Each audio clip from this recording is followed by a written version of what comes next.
Bismillahirrahmanirrahim. Assalamualaikum warahmatullahi wabarakatuh. Perkenalkan, saya Laisa Kosi, MPM 10-100-118-052 dari Fakultas Kedokteran, Prodi Pendidikan Dokter. Di sini saya akan mempresentasikan hasil penelitian saya yang berjudul Gambaran Tekanan Darah Fase Hiperakut pada Pasien Stroke Perdarahan Intraserebral di Rumah Sakit Muhammadiyah Bandung periode Januari 2018 sampai Desember 2020. Untuk pendahuluan terlebih dahulu, untuk definisi daripada stroke sendiri, menurut WHO adalah disfungsi otak yang ditandai dengan adanya defisit neurologis vokal ataupun global dengan awitan mendadak yang berlangsung lebih dari 24 jam atau menyebabkan kematian tanpa penyebab lain selain gangguan aliran darah pada otak. Untuk tipe daripada stroke sendiri, berdasarkan etiologi, ada stroke infark dan juga stroke perdarahan. Untuk stroke perdarahan intraserebral, itu merupakan subtipe yang paling umum yang dapat menyebabkan kecacatan ataupun kematian. Pada stroke perdarahan intraserebral sendiri, itu memiliki faktor risiko utama, yaitu hipertensi, yang terutama terjadi pada fase hiperakut, di mana fase hiperakut ini terjadi 24 jam setelah onset. Lalu kemudian, fase hiperakut ini pada pasien stroke PIS itu mengalami peningkatan tekanan darah, yaitu sebanyak 80% kasus.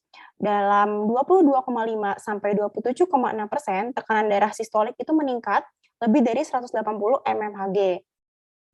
Penelitian mengenai gambaran tekanan darah pada saat kejadian sampai 24 jam onset stroke PIS itu masih terbatas, sehingga perlu dilakukan penelitian mengenai gambaran tekanan darah berdasarkan kategori hipertensi pada stroke PIS pada fase hiperakut.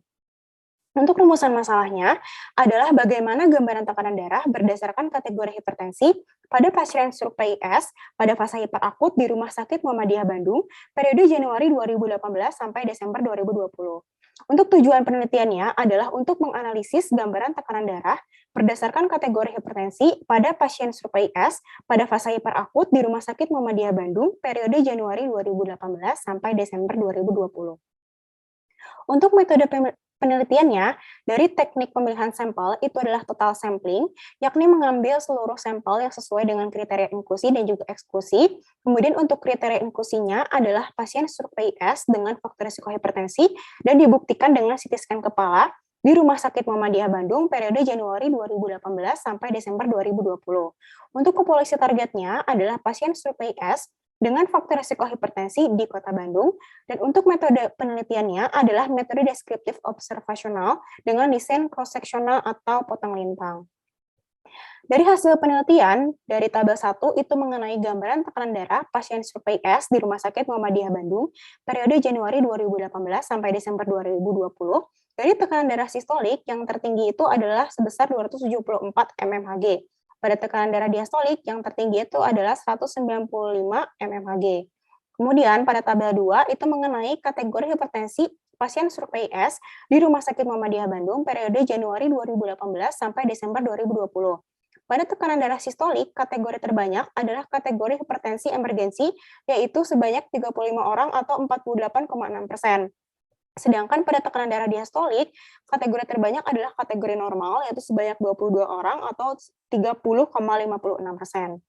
Kemudian dari tabel 3, yaitu mengenai lokasi perdarahan pada CT scan kepala, pasien stroke PIS di Rumah Sakit Muhammadiyah Bandung periode Januari 2018 sampai Desember 2020, yang terbanyak itu adalah di ganglia basalis dengan rincian ganglia basalis kanan sebanyak 14 orang atau 19,44%, dengan ganglia basalis kiri yaitu 12 orang atau 16,67%.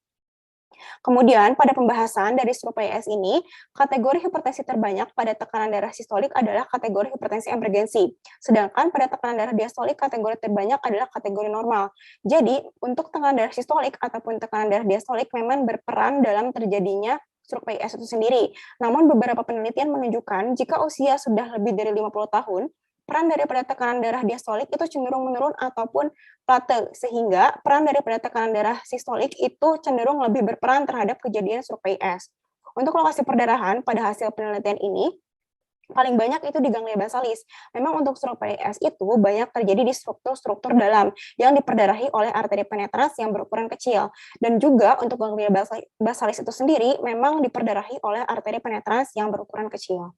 Untuk simpulannya, yaitu adalah tekanan darah fase hiperakut pada pasien stroke IS itu kategori terbanyak pada tekanan darah sistolik adalah kategori hipertensi emergensi sebanyak 35 orang atau 48,6%. Sedangkan pada tekanan darah diastolik, kategori terbanyak itu adalah kategori normal, yaitu sebanyak 22 orang atau 30,56%.